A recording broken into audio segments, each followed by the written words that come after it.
Je disais dans la presse, Thierry, que la petite coupure que vous vivez actuellement, elle vous faisait aussi du bien pour prendre du recul.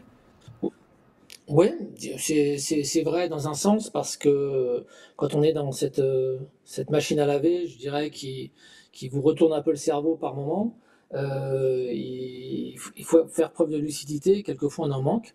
Et donc le fait de pouvoir couper, de prendre un peu de hauteur par rapport au football actuel, ben, permet aussi de refigurer un peu le logiciel, on va dire. Voilà.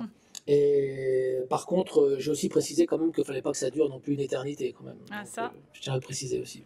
Le logiciel justement foot, il a bugué, il a gravement bugué hier soir. On va voir quelques images. Elles sont pas forcément belles à voir, mais elles sont importantes à montrer.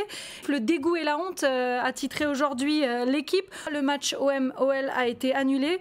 Thierry, j'ai envie de dire décision logique. Il était inconcevable de pouvoir jouer un match de foot dans ces conditions. Oui, oui, bien sûr, c'est évident. Alors, il y a plusieurs choses.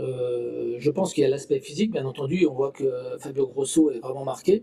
Et puis, il y a surtout l'aspect psychologique, quoi. Je veux dire, je pense pas que tu puisses être à 100% de tes moyens, que ce soit les gens touchés directement, touchés physiquement, que les gens qui accompagnaient l'équipe, et notamment les joueurs. Voilà, je veux dire, c'est quelque chose qui est invraisemblable, mais qui était prévisible. Je veux dire, c'est pas la première fois qu'il y a des problèmes sur les matchs Marseille-Lyon ou Lyon-Marseille, des affrontements d'autres natures avec les supporters du PSG ou autres. Enfin bon, voilà, c'était la première fois, je crois, depuis 8 ans que les supporters lyonnais revenaient, et je pense que bah voilà, ça a marqué le coup. Voilà, et je pense qu'il y a pour quelques dizaines d'ahuris, bah, ils se sont payés 60 000 personnes, quoi, qui ont fait. J'ai écouté certains commentaires de personnes qui ont fait 400, 500 km pour venir voir ce match.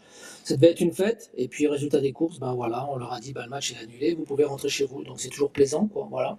Donc il va falloir quand même que des décisions fortes soient prises. Et là, quand je dis des décisions fortes, il est évident que c'est pas seulement au niveau de la ligue ou au niveau des clubs.